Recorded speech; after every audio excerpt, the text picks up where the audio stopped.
Tapos nilang lumaban pabalikan. Boom. Pero yun nga ang sinasabi natin. No? Sometimes these things happen, breaks of the game. Yun lang, it could go your way. But in this case, it would have been good if they were able to tie CREAMLINE. But I think nothing is, well, it's just the first set. Mahaba-haba pa itong larong to. Kung titignan natin yung stats in the first set, they actually did better if you look at the attack. So, 2 puntos ang kalamangan over the Cool Smashers. Nadikitan din nila yung blocking. What made things difficult for them was the number of errors that they committed in that first set, which allowed the Cool Smashers to advance and, you know, make it easier for them to get that first set. Hindi nila maipagpag itong Air Force Lady Jet Spikers. Well, as expected. Alam naman natin na ganyan talaga ang mga teams ni Coach Jasper Jimenez at lumaban hanggang sa dulo.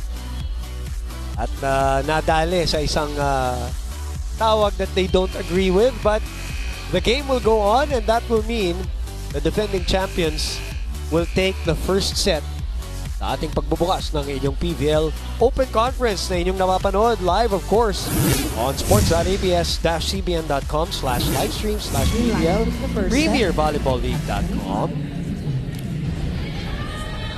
and all our high-definition platforms, SNA and Liga HD. Boom Gonzalez and Julia Canda and Therese Gaston, our panel at large, went around the Philol Flying V Center for your first game.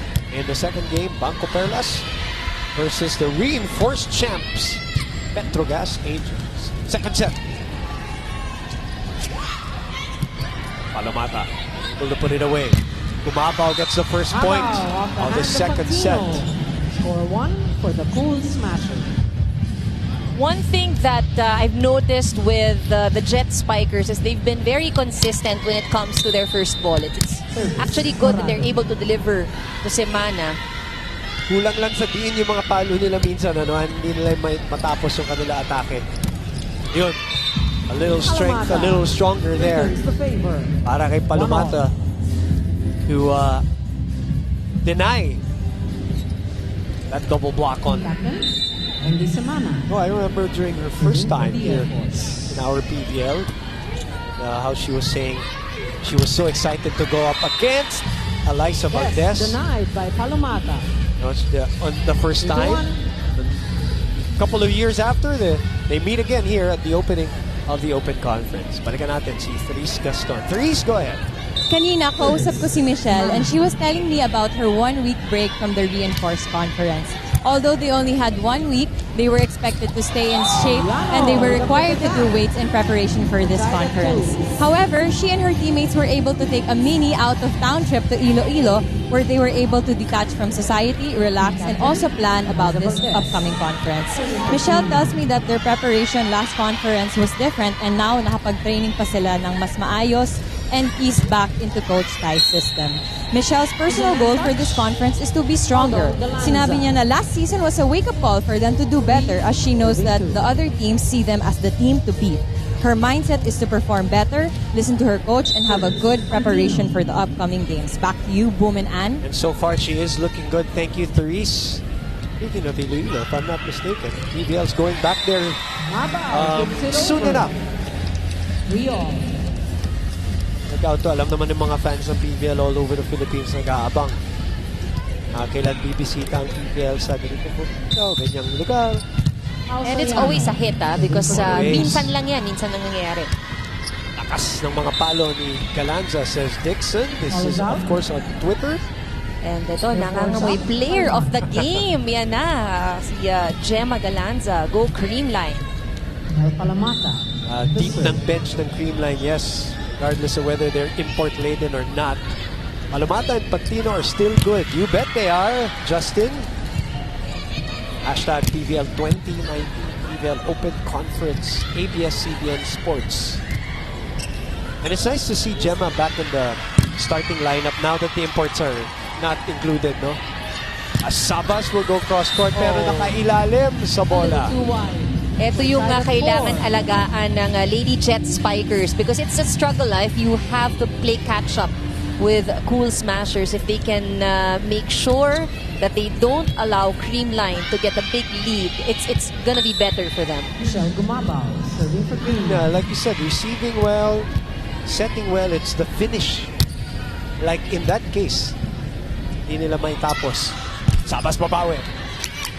Good reaction there by Sato. Inihatid yung bola kay Galanza from Valdez, and Gemma scores again.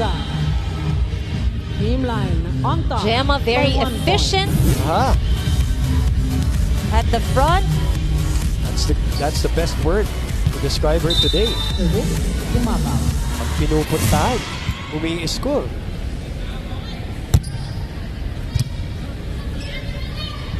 Back set, Caballero gets the score on Off Gemma. The hand of Galanza. The tied at 5. And you're right, Boom. Ano? It's the force on the attack of Air Force that we're looking for. Although they are able to score, talagang dinadaan sa talino, dinadaan sa gulang para makakuha ng puntos. Serving 5. Sato getting the point back though. And that perfect connection. There's another thing I'm also seeing kanina. Pao Soriano scoring also. So may ka-alternate din ito si Sato. Pagdating dyan sa mga palo sa gitna. Before Sato came around, of course, Pao Soriano, the #1 middle attacker dyan sa Adamson University. That's why the fans love this open conference eh. Lalabas talaga yung mga laro at ang mga galing 6-all. ng ating mga local players na namimiss ng ating mga PVL fans. As Sabas will go back serving 6-all. Then Sabas. Serving for the Air Force. Ayan na naman si Sato, but this time it is wide. But you see the timing though, no, Ann? And you see a very good connection between Morado and Sato. What we have yet to see is Eliza Valdez in action Yes. here in this game. Mabugso-bugso. On cue. On cue. Request daw, request. Oh, request. Request granted. Pao Soriano comes back in for Atienza. So Sato will serve. That means Soriano will be their middle attacker with Eliza Valdez flying Sato. dun sa open side. Balmaceda, Pantino, ganda ng palo, ganda rin ng dig. Semana, balik kay Mean. And Panpan gets the score of Morado. And this time, Air Force with a 1-point lead going into the technical timeout.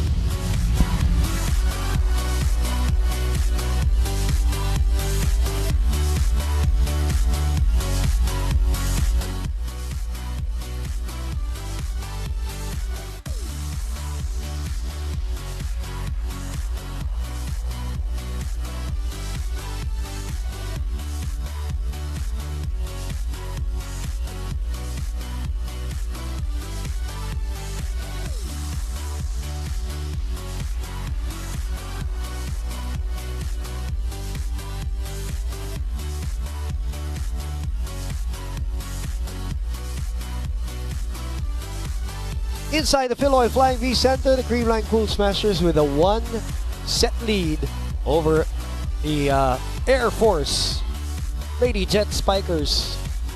The returning Lady Jet Spikers, DJ Jimmy.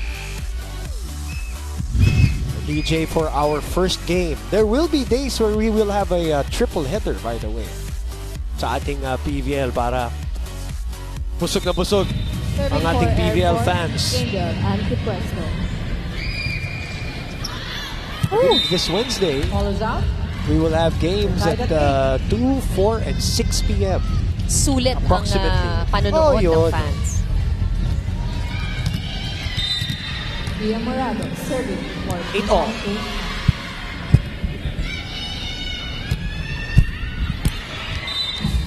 Free kumapit. point for the Lady Jet Spikers. Good break Service for error. the Jet Spikers. Serving team captain. Semana, their Wendy team and captain, Semana. with a 1-point lead. Yes, first ball. God, Kumabaw is, Mabaw. well, you know, on you, as Therese said, her goal is to be stronger here in the Open Conference. He's looking like it, And, you know, most of the sets that have been given to her were converted into points. Kaya kahit na hindi bumubuga ng gusto ito si Alyssa Valdez, she's getting help from Gemma and Michelle, and miscommunication. Sino nagkamali doon? Soriano and Morado not meeting eye to eye in that last play. Mataas yung set. Soriano was already there. Nadulod.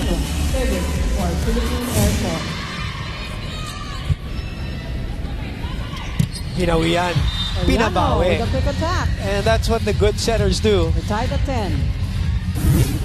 Excellent set for Soriano, allowing her to score that point. And one of the things that I've always loved about Pao Soriano, even when she was in college, she always knew how to direct her attacks. No? Yung kanyang lihis, rarely siya pumapalo ng diretso talaga.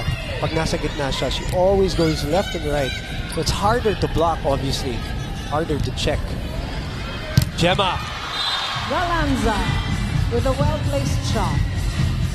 Gemma very Up by one. high efficiency when it comes to her offense, be it off the block, malinis na palo, placement of her balls. Sila ni Mitch. Gumabaw. Ang taas ng porsyento ngayon. And you know, it's not a bad thing that we're not seeing much from Alyssa in this game, Yeah. because it goes to show how there's very good balance with the team. Oh, we've said it so many times, this team can form two teams between themselves. Malalim pa yung ano nito, yung bench. Andiyan pa sila Kyle Negrito, andiyan pa sila Melissa Gohing, andiyan pa si Heather Ginoo. These are top players from their respective teams. Marcas is there. Celine Domingo is there. Come on now. It's two teams. More two teams against each other. It's Palomata Alamata off the hand of on Odette. top of the blockers. 11-12. And yet, with all of that, Air Force has been toe-to-toe with Creamline dito sa ating laban kahit nung unang set. Cases is here. Joy Casillas pumasok. Binigyan kaagad ni Caballero. It's really that finish hand that we don't see. We haven't seen a lot of dito sa Air Force. Galanza finds the opening, and Galanza scores again. Tama yung isang nag-tweet sa atin. Nagahabol ng best player. Itong si Gemma Galanza. Well, hindi niya hinahabol, pero she is playing like it. So much focus in really getting a point. Miss na rin niya siguro yung maglaro ng full games talaga eh. Maganda yung gutom no? Yung may gutom, halong gutom ang laro. Morado, open, Galanza na naman, Balmaceda, pops it up, chance ball. Quick naman dito kay Sato, and this is the variety of a Gia Morado. This is the ability of their best setter. That last play wasn't the best of Risa Sato's hits to Mama sa net, but nonetheless, it is a point for them. Like, kinumay naman yung kanyang tuwa. Never a dull moment.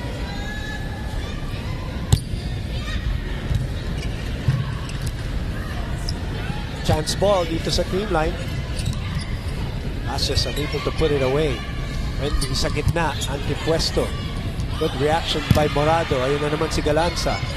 Who's gonna set? Antipuesto does for Casillas, who goes to the back row. Galanza, off speed. Semana, back set. Caballero. Long rally here, and Sato miscalculated. She's probably thinking, what was I thinking?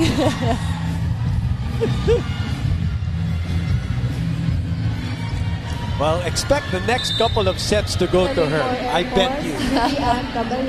Pababawiin ni GAN. Long.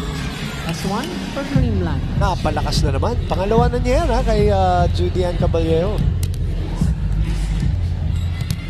With the fans still having a little bit of a laugh. What happened? Yeah. She's still laughing at herself. But you know, these things, it really happen so fast when you're inside the court. Nabigla rin si Risa. Cassis. Gia. Elisa. Vallejo is there. Cassis goes cross court.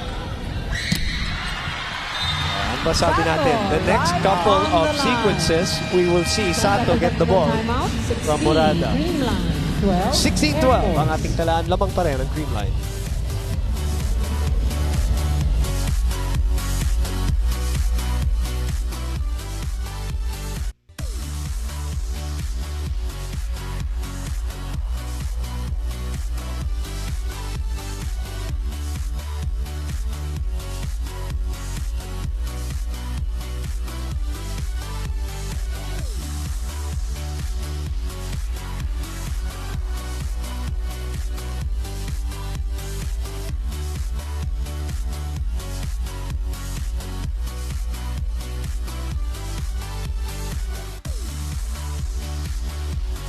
Join the country's largest indoor sports, fitness, and leisure club, Victoria Sports Club.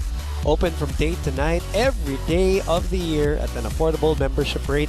Located at Victoria Sports Tower, 799 EDSA South Triangle in Quezon City. To know more and get exclusive treats, check them out on Facebook and Instagram.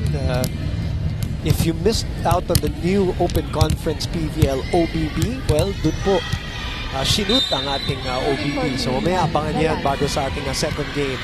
At yan po ay sa Victoria Sports Club. In the meantime, back to action here. 4-point lead for the Creamline Cool Smashers.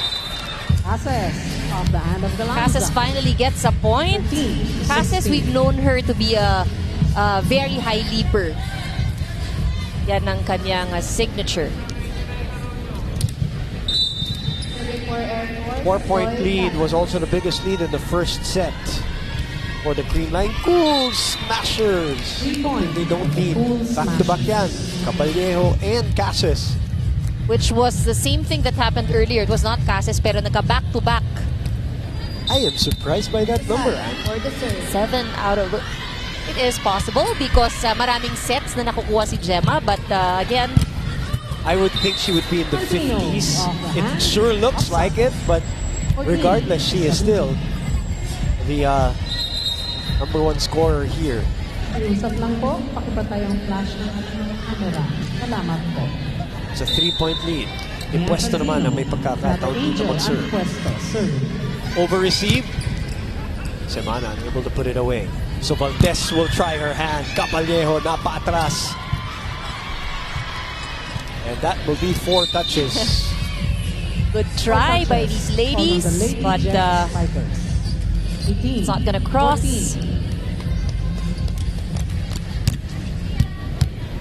Gia will serve. Another 4-point lead para sa Creamline Cool Smashers in the opening game of our Open Conference.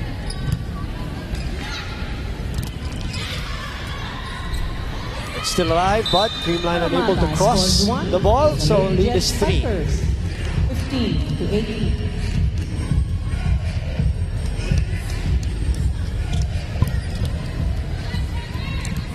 Ivana getting ready to serve for the Jet Spikers. Good floater.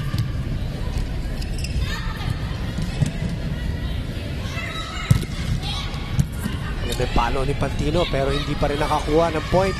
Valdez! Na wrong foot si Caballero who was trying to run for coverage but nakita ni Valdez so binalik niya doon yung bola kung saan galing si Judiana. These are like things that you see in the game, Hannah. You know, the smarter players and the players who can stay in the air also. Yes, that's the thing I was gonna say. The players who can do it are those that have very good hang time. Oo. Kita niyang patakbo eh. Finally, Palamata on the second touch. 16-19.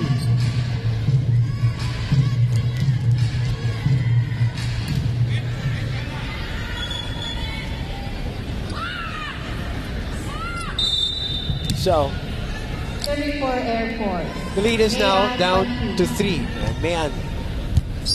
Pantino with the serve. Gumabaw.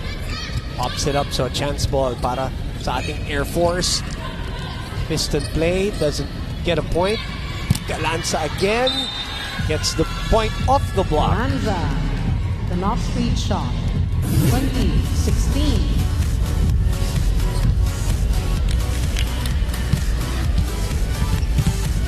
Another 4-point lead. Serving for the Cool Sorry, Smashers. check that. Foul, 5-point lead was the biggest lead in the first set.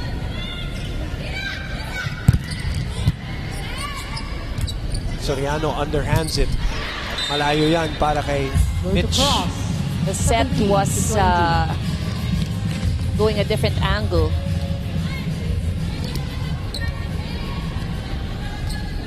The Air Force has to make their move here. Actually, they should take advantage when they're seeing that CREAMLINE is committing some errors here and there. Ice lead is down to 2. Ball is out. Yeah, they have to make it here. 18. This is around the point where they made their move in the first set also. They just need to act quickly on it and take advantage. Pinabawi si Over the Michelle. clock. Gumabaw. At bawing-bawi because that was a clean shot from Gumabaw. Substitution. And Coach Tai will send in Kyle Negrito to serve. Negrito in. Bill Cayetano is also there. The front line, of course, Kyle will be doing the setting in this sequence. Timeout will be called by Coach Jasper Jimenez. 18, Air Force, 21, Greenland. Bakit natin, tapat-tapat. Okay, nakatago pero may play yon. Especially yung gumabaw. Tinatago nila dito pero dapat tapatan mo. Huwag mo iiwan. Okay, sa magandang receive lang tayo. Okay, tapang lang ha. Alam ko, nag-iinit pa lang kayo. Ha? Okay, idikit natin, idikit natin. Ha? Bigyan natin ng magandang laban. Ha? Yung first ball natin, maganda na. Okay, yung depensa na lang natin sa taas. Okay, ha? Ha? Ha, Diyosa ha? Okay, go. Bawi, bawi, bawi, bawi. 3 points up for the Cool Smashers here in That's a set number 3-point 2. lead. Sila to Time out by service Coach zone. Jasper. Let's see if it produces a Service point. zone, number 1. Kyle Negrito.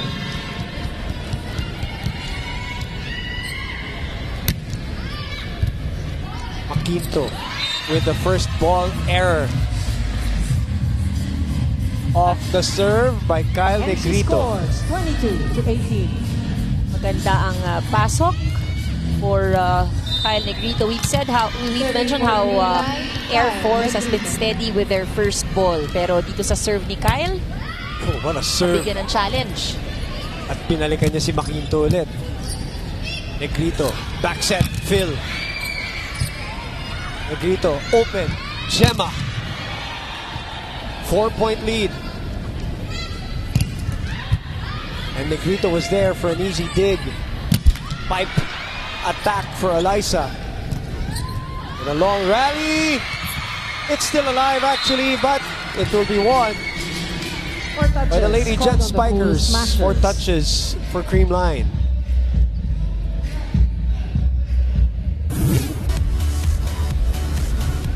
Cassis was the one. Give him credit for that point. Oh, it's wide. Not by Cayetano. the best Goes time out 23. for a 19. service error for Zaza Cabalsa. And the Jet Spikers not taking advantage of Timeout, this Lady Jet lapse Spikers. from the Cool Smashers. Yung adjustment natin, ha? Pasok lang. Ha? Naghahabol tayo eh. Okay. So yung kumpiyansa natin, balik natin. Okay.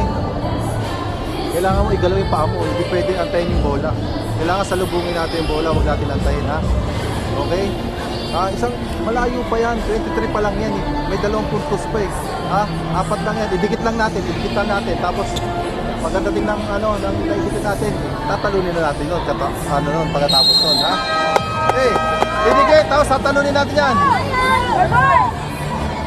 Always positive in his approach during timeouts. Coach Jasper, silang niya muna makadikit.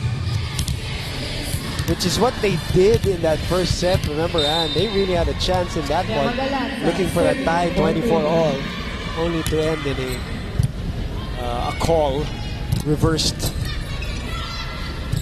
Aquinto, Cases, Atienza, Negrito.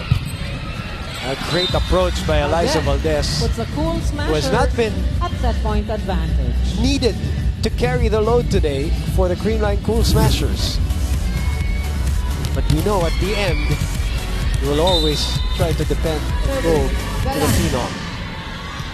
But again, in this match, good distribution, good calls have been made by Morado, and at this point, Negrito. 24. So it could be part of their game plan to really distribute the sets. A 1 set point save by Air Force Lady Jet Spikers. Serving for Air Force, Troy Cases, 20, serving 24. And it is Sato who finishes For the cool smasher. the business 25 here to in the 20. second set, courtesy of the perfect set of Kyle Negrito, Coach Tai Pundit, and the rest of the Creamline Cool Smashers, the defending champions, lamang ng 2 set sa ating pagbubukas ng inyong PVL Open Conference.